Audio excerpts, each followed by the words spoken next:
Good morning students. एक बार पुनः आपका डिजिटल प्लेटफॉर्म पर हार्दिक स्वागत है। मित्रों, मैं नरसाराम चौधरी हिंदी साहित्य की कक्षा लेकर आपके समक्ष उपस्थित हूँ। अपन पूर्व कक्षा में छायावाद की परिभाषा से संबंधित बातें कर रहे थे।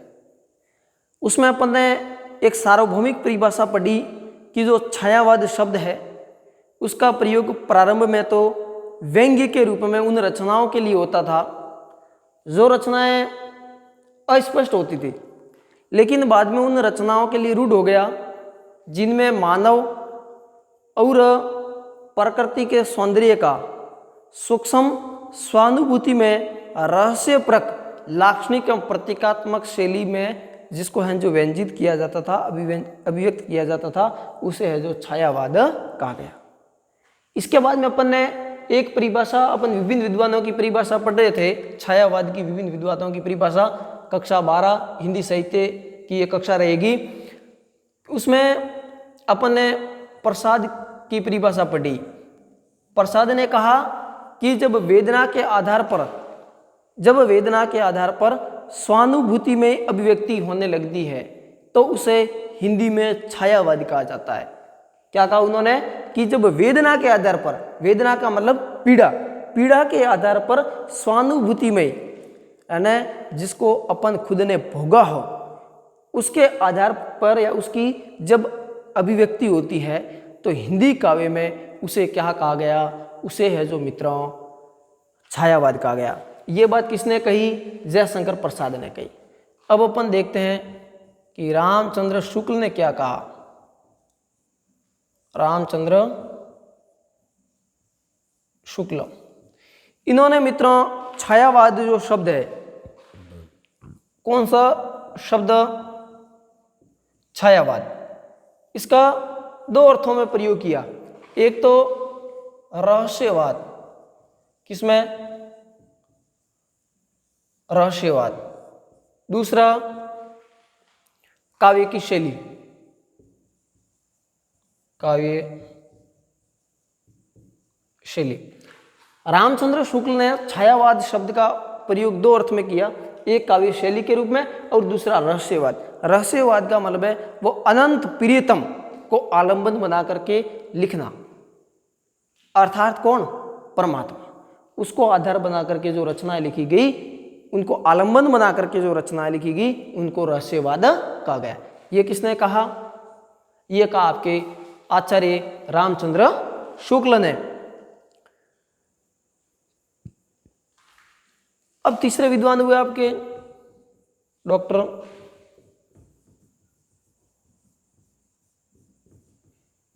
राम कुमार वर्मा। इन्होंने कहा कि जब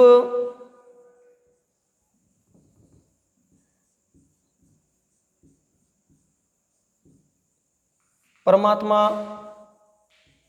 की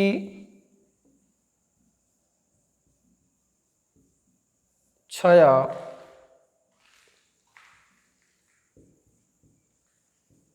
आत्मा में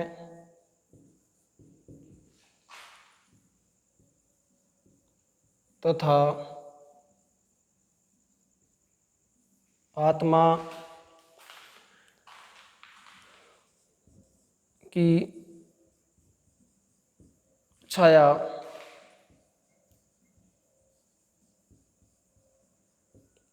परमात्मा में पड़ती है तो उसे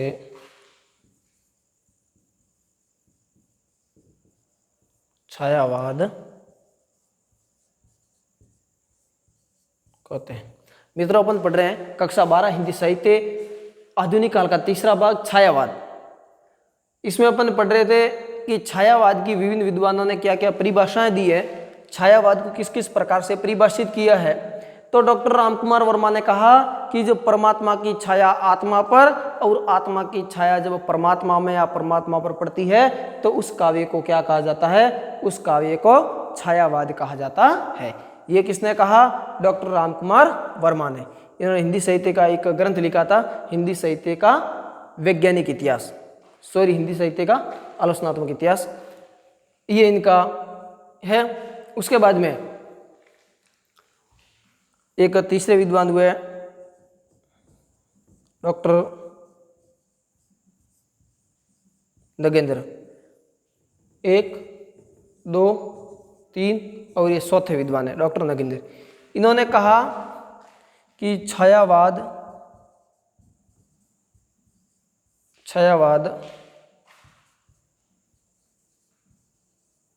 स्थूल के प्रति सूक्ष्म का विद्रोह है। इन्होंने बहुत अच्छी बात कही। डॉक्टर नगेंद्र ने कहा कि जो छायावाद है वो स्थूल के प्रति क्या है? सूक्ष्म का विद्रोह है। मित्रों, अपन ने शुरुआत में पूर्व कक्षा में ये पढ़ा था जब अपन ने छायावाद को प्रारंभ किया कि छायावाद का जो आगमन है वो द्विवेदी युग के पश्चात आया। इस बात को अपन जानते। क्यों आया? क्योंकि द्विवेदी युग में जो विषय निष्ठता, जो स्थूलता और जो वर्णन प्रधानता थी, उनसे कवि और लोग ऊब गए और उनके स्थान पर सूक्ष्मता, व्यक्तिनिष्ठता और कल्पना प्रधानता है जो छायावाद में आई। तो इस डॉक्टर नगेंद्र ने कहा कि जो छायावाद है वो तो स्थूल के प्रति, बड़े के प्रति सूक्ष्म का यानी बिल्कुल बारीकी का क्या था? एक विद्रोह था। ये किसने कहा? ये कहा आपके डॉक्टर नगेंद्र ने। फिर एक 5वें विद्वान हुए डॉक्टर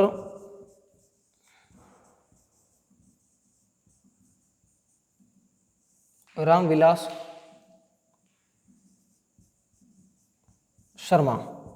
इन्होंने मित्रों कहा कि स्थूल के प्रति सूक्ष्म का विद्रोह नहीं था, ये स्थूल के प्रति सूक्ष्म का विद्रोह नहीं था। तो ये क्या था? ये तो जो है वो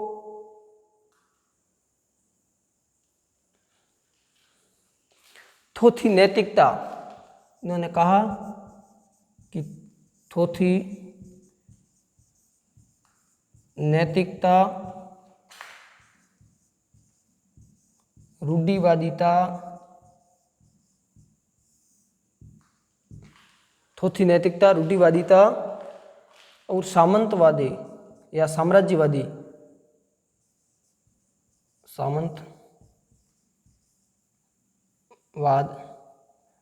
सामंतवाद के प्रति विद्रोह था। इन्होंने कहा मित्रों, क्या कहा? डॉक्टर रामविलास शर्मा ने कहा कि ये स्थूल के प्रति सूक्ष्म का विद्रोह नहीं था, ये तो जो छायावाद द्विवेदी युग में थोथी नैतिकता, केवल बाहरी दिखावे की नैतिकता थी, उस नैतिकता, उस रूढ़िवादिता, रूढ़िवादी का मतलब आप समझते ही हो, ठीक है ना, जो ऐसी प्रथाएं जिनको है जो लंबे समय से पीढ़ी दर पीढ़ी अपन अपनाते आ रहे हैं, लेकिन कभी अपन ने उसको है जो देखा नहीं है या वर्तमान समय में वो तर्कसंगत नहीं है। जैसे विधवा का विवाह नहीं होना, हालांकि आजकल तो होते हैं, लेकिन ये सती प्रथा थी तो वो क्या थी? एक रूढ़िवादिता थी। इसके अलावा भी बहुत सारी ऐसी प्रथाएं जो रूढ़िवाद के आधार पर, जैसे मृत्यु भोज वगैरह करना, ये एक रूढ़िवाद में आएगा आपके।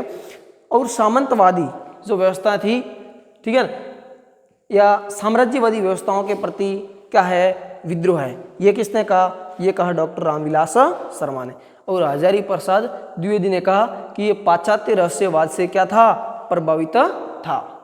तो इस प्रकार से मित्रों अपन पढ़ रहे हैं छायावाद, छायावाद की प्रमुख परिभाषाओं के बारे में अध्ययन कर रहे हैं। तो छायावाद की प्रमुख परिभाषाओं में अपन ने देखा कि छायावाद की परिभाषा जो है सबसे पहले जयशंकर प्रसाद ने दी। उन्होंने कहा कि जब वेदना के आधार पर स्वानुभूति में अभिव्यक्ति होती है तो उसे क्या कहा जाता है? छायावाद कहा गया हिंदी में। फिर आचार्य रामचंद्र शुक्ल ने कहा कि छायावाद जो शब्द है उनका दो अर्थों में प्रयोग होता है। एक तो होता है रहस्यवाद के अर्थ में, फिर उन्होंने आगे कहा कि जो आपका रहस्यवाद है वो रहस्यवाद का मतलब है अनंत प्रियतम, अनंत प्रियतम मतलब परमात्मा, उनको आलंबन बना करके लिखी गई रचना है। और दूसरा अर्थ उन्होंने माना काव्य शैली। मित्रों, इसके बाद में विद्वान हुए डॉक्टर राम कुमार वर्मा। इन्होंने कहा, क्या कहा कि जब परमात्मा की छाया आत्मा में और आत्मा की छाया जब परमात्मा में पड़ने लगती है उस समय उसे हम क्या कहते हैं, उसे हम छायावाद कहते हैं। किसने कहा? ये कहा मित्रों आपके डॉक्टर राम कुमार वर्मा ने। उसके बाद में एक आपके हिंदी के विद्वान हुए जिनका नाम क्या है? डॉक्टर नगेंद्र, डॉक्टर नगेंद्र, जिनका हिंदी साहित्य के इतिहास में बहुत बड़ा योगदान है। इन्होंने मित्रों लिखा, क्या लिखा कि छायावाद स्थूल के प्रति सूक्ष्म का विद्रोह है। स्थूल के प्रति सूक्ष्म का क्या है? विद्रोह है। ये किसने परिभाषा दी? ये दी डॉक्टर नगेंद्र ने। उसके बाद में एक और विद्वान आए, उन्होंने कहा नहीं नहीं ऐसा कुछ नहीं है, आप सारी बातें कर रहे हो वो गलत है। तो लोगों ने पूछा तो आप बताइए क्या था? तो उन्होंने कहा कि साहब ये तो स्थूल के प्रति सूक्ष्म का विद्रोह नहीं है। डॉक्टर रामविलास शर्मा ने कहा ये तो थोड़ी नैतिकता, रूढ़िवादिता और सामंतवादी या जो सामंतवाद है उनके प्रति क्या है? विद्रोह है। ये किसने कहा? ये आपके अजीज प्रिय डॉक्टर रामविलास शर्मा जी ने कहा। तो इस प्रकार से ये अपन ने है जो क्या पढ़ी है, एक एक करके इन विद्वानों की परिभाषाओं को पढ़ा है। अब मित्रों अपन छायावाद को है जो परिभाषा पढ़ी, इनका अर्थ पढ़ा, इनका समय पढ़ा। अब पढ़ते हैं इनके प्रमुख कवि, छायावाद के प्रमुख कवि। हालांकि कवि मैं केवल यहाँ थोड़ा सा परिचय दूंगा कि छायावाद के चार आधार स्तंभ, छायावाद के चार आधार स्तंभ। छायावाद के चार कवि आधार स्तंभ माने जाते हैं। कौन कौन से? सबसे पहला महादेवी वर्मा, जिसको आधुनिक युग की मीरा कहा जाता है, वेदना की कवयित्री कहा जाता है। दूसरा जयशंकर प्रसाद। तीसरा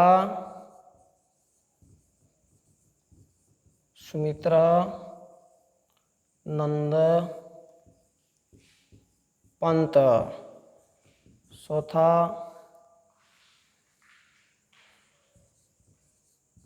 सूर्यकांत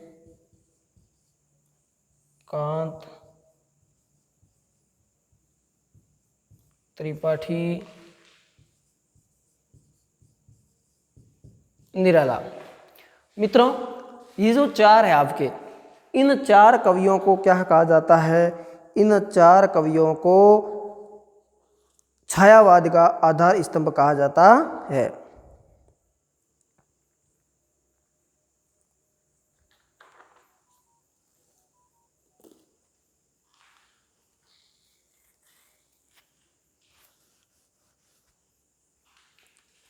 अब अपन ये पढ़ने के बाद में वैसे इनको एक एक को अपन ऐसे व्यवस्थित रूप से पढ़ेंगे।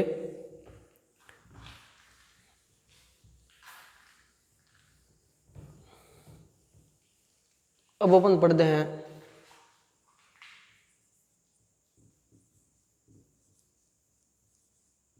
छायावाद की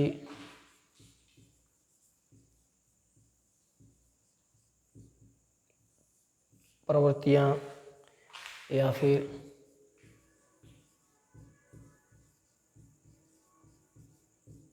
विशेषताएं। छायावाद की प्रमुख प्रवृत्तियां या विशेषताएं, ये मित्रों 12वीं कक्षा के लिए वेरी और वेरी इंपॉर्टेंट प्रश्न है। यहाँ से मित्रों प्रश्न निश्चित रूप से पूछा जाता है। लगभग एग्जाम में यहाँ से प्रश्न उठने की 90% संभावना रहती है। 4 नंबर का सीधा प्रश्न आएगा। पहला बिंदु अगर इसमें देखें तो वो है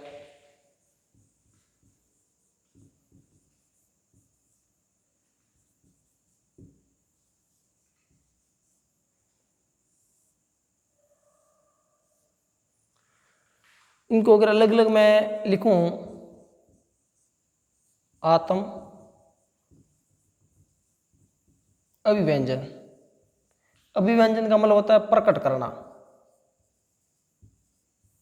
और आत्म का मतलब स्वयं।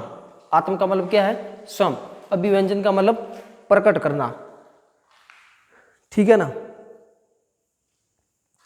तो इन कवियों ने क्या किया, छायावाद के कवियों ने क्या किया, इन्होंने जो काव्य की विषय वस्तु है, काव्य की विषय वस्तु है, उन विषय वस्तु को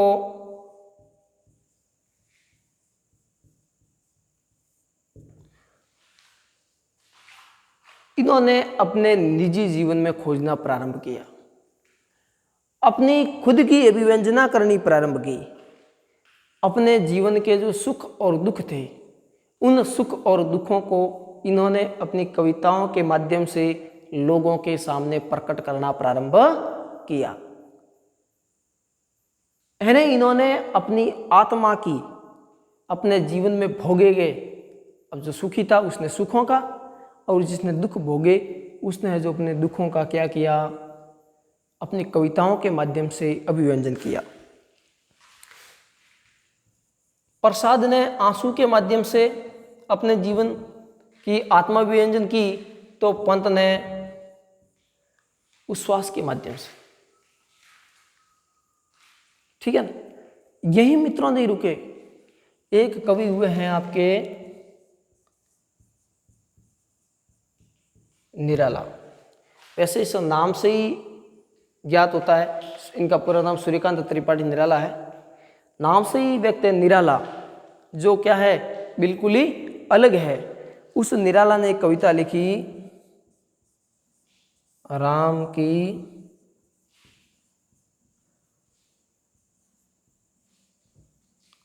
शक्ति पूजा।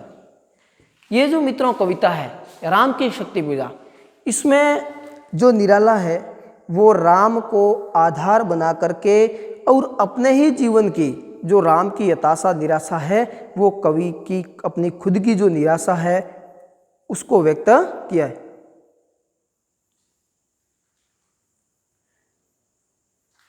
उन्होंने कुछ पंक्तियां लिखी थी कि धिक जीवन जो पाता ही आया है विरोध, धिक साधन जिसके लिए सदा ही किया शोध। इस राम की शक्ति पूजा आपके 12वीं की हिंदी साहित्य की पुस्तक, उसमें शायद 7वां 8वां कुछ पाठ है। इस कविता में राम की शक्ति पूजा जब अपन पढ़ेंगे या आप जैसे पढ़ोगे, तो इसमें स्पष्ट तौर पर लिखा गया है कि राम है जो किस प्रकार से जब लक्ष्मण को बाण लग जाता है, लक्ष्मण है वो मूर्छित हो जाते हैं, और उस समय में राम है वो हताश हो जाते हैं, राम निराश हो जाते हैं। इसके अलावा राम कह रहे हैं कि मैंने हमेशा मैं सत्य के साथ में रहा हूं, लेकिन धिक जीवन जो हमेशा पाता ही आया विरोध, वो कहता मेरे जीवन को धिक्कार है, क्योंकि मेरा जीवन हमेशा से विरोध का सामना करता आया है। फिर उन्होंने कहा कि मैं है वो सत्य के लिए लड़ रहा हूं। कौन कह रहे हैं? राम, कि मैं सत्य के लिए लड़ रहा हूं, जबकि जो शक्ति है, आपको पता होगा प्रारंभ में जो शक्ति की देवी है वो किनके साथ में थी? वो रावण के साथ में थी। तो राम ने कहा कि मैं सत्य के लिए लड़ रहा हूं, रावण असत्य के लिए लड़ रहा है, अन्याय के लिए लड़ रहा है, फिर भी शक्ति किसके साथ में है? शक्ति रावण के साथ में। और ऐसा विचार करके, और उस रात्रि में जब लक्ष्मण मूर्छित है और राम क्या करते हैं? निराश हो जाते हैं, हताश हो जाते हैं, तब उनको उनके सहपाठी लोग जो है वो राम को ये ढांढस बंधाते हैं कि हे राम, हे भगवान, हे परमात्मा, आप शक्ति का क्या कीजिए, स्मरण कीजिए। शक्ति को योग साधना से रावण ने भी साधा है और आप भी है जो शक्ति को क्या कर सकते हो, साध सकते हो। फिर है जो राम उसमें शक्ति की आराधना करते हैं, शक्ति उनके सामने प्रकट होती है और फिर राम है जो किस प्रकार से शक्ति की आराधना करते हैं उनके बारे में इस कविता में दिया गया है। तो ये कविता बड़ी इंटरेस्टिंग है। इस कविता के माध्यम से जो राम की हताशा है, राम की जो निराशा है, राम की जो जीवन भर विरोध और विद्रोह झेलने की जो कहें जो उन्होंने विरोध और विद्रोह झेले हैं, वो है जो कहीं न कहीं निराला के अपने स्वयं के जीवन को प्रकट करते हैं। यह है जो था आत्माभिव्यंजन। पहला बिंदु अपन ने पढ़ा इसकी विशेषता का, और वो क्या है, आत्माभिव्यंजन।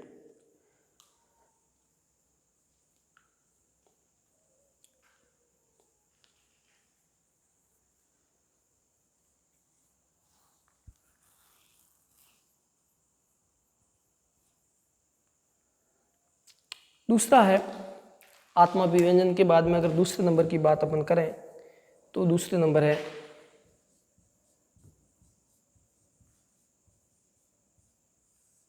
सौंदर्य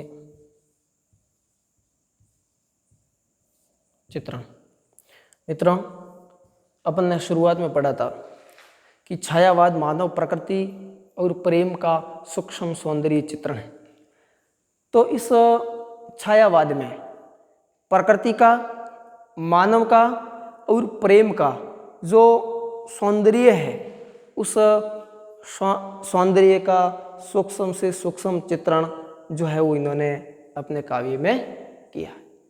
लेकिन एक चीज, इनका जो सौंदर्य चित्रण है, सौंदर्य का मतलब होता है मित्रों सुंदरता। क्या मतलब होता है? सुंदरता। देखिए मित्रों, सुंदरता दो प्रकार की होती है।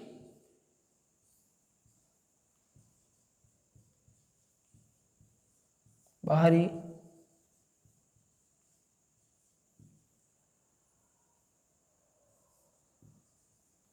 आंतरिक।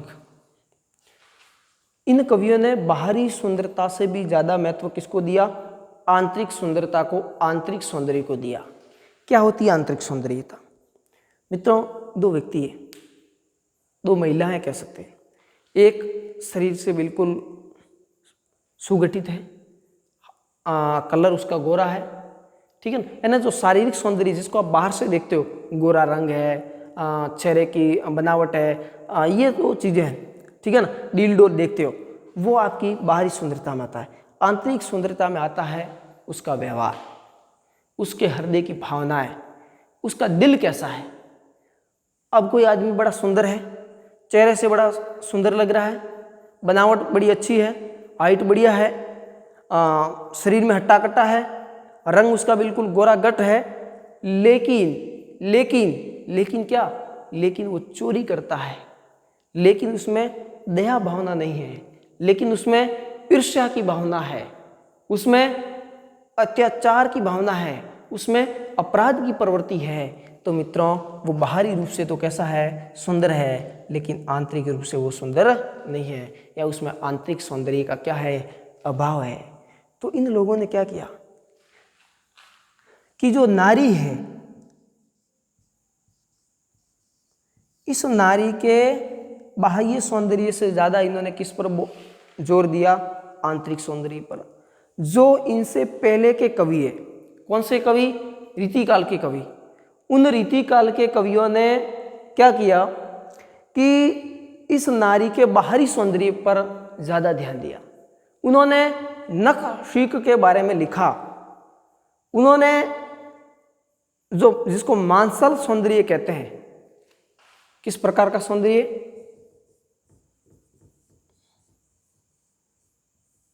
मांसल सौंदर्य। और मांसल सौंदर्य का मतलब होता है, मांसल का मतलब होता है मांस से संबंधित, और मांस का मतलब होता है बाहरी जो आपके चमड़ी का सौंदर्य जिसको कह सकते हो। तो इन रीति काल के कवियों ने किस पर ध्यान दिया? केवल बाहरी सौंदर्य की तरफ ध्यान दिया। जबकि इन कवियों ने, कौन से कवि? छायावाद के कवियों ने बाहरी सौंदर्य से ज्यादा महत्व किसको दिया? आंतरिक सौंदर्य को दिया। नारी की जो कोमलता है, जो कोमल भावना है, उसको इन्होंने महत्व दिया। इन्होंने नारी में जो दया भावना होती है, उस दया भावना को महत्व दिया। इन्होंने नारी में जो सहन शक्ति होती है, उस सहन शक्ति को महत्व दिया। इन्होंने नारी में जो समन्वय की भावना होती है, उस समन्वय की भावना का वर्णन किया या उसको महत्व दिया।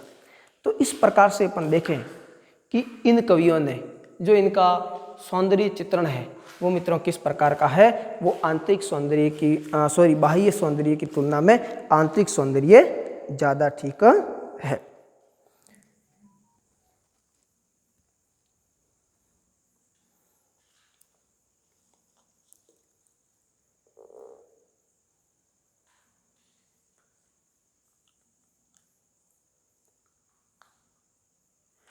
अब तीसरा जो है वो है मित्रों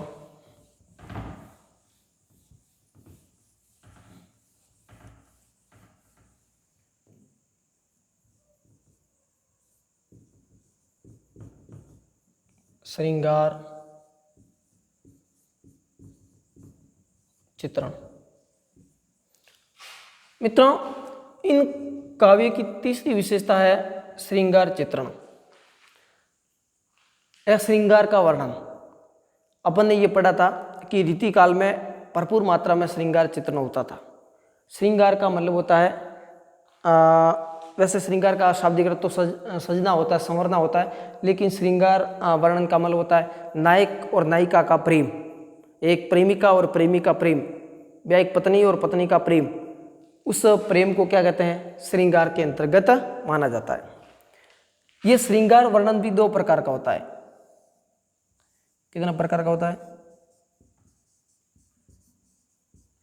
संयोग, वियोग।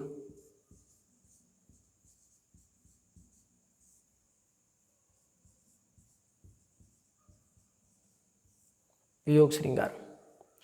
संयोग श्रृंगार का मतलब तो होता है जब नायक और नायिका प्रेमी और प्रेमिका, ठीक है ना, दोनों संयोग का मतलब पास पास में होते हैं, उस समय का जो श्रृंगार चित्रण होता है, जो प्रेम का चित्रण होता है, वो किस प्रकार का श्रृंगार कहलाएगा? संयोग श्रृंगार। कौन सा? जिसमें नायक और नायिका दोनों पास में होते हैं, दोनों का मिलन होता है। लेकिन वियोग श्रृंगार का मतलब है जहां पर नायक और नायिका दोनों क्या होते हैं? अलग अलग होते हैं, दोनों ही बिछड़े हुए होते हैं, दोनों ही विरह का जीवन व्यतीत कर रहे होते हैं। विरह का मतलब होता है बिछुड़ना। तो अपन ने देखा था कि श्रृंगार का जो चित्रण है वो द्विवेदी युग में या तो बिल्कुल नहीं हुआ, या फिर हुआ तो भी कैसा हुआ था? बिल्कुल मर्यादित हुआ था, ठीक है ना। लेकिन इस छायावाद में आकर के, छायावाद युग में आकर के जो श्रृंगार चित्रण है वो क्या हुआ मित्रों?